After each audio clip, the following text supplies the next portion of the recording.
çəkmə. Bu qaymaqdır, təmizdir. Sizə nə lazımdır? Qaymaq. Gülüş eləyirsiniz, çək göz apar da, nə istəyirlər. Təmizdir də, əminsiz. Demişdim, mən çəkim onu. Təmiz qaymaqdır.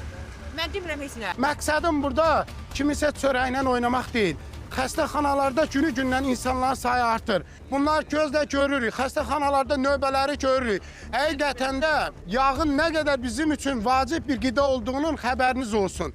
6 manata qaymaq kilosu necə satıla bilər?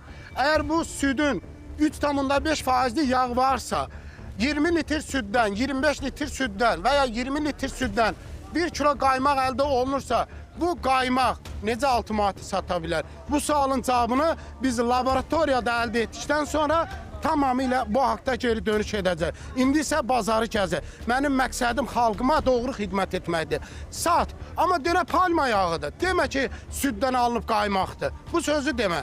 Demirəm, mağazalarımızda bugünkündə yağlar var. Tərkibində də qeyd olunmuşdur ki, palmal yağı və ya bitki tərkibli yağdır. Bunun da üstündə yazsın. Niyə satsan demirik ki, satsın. Amma üstündə yazsın.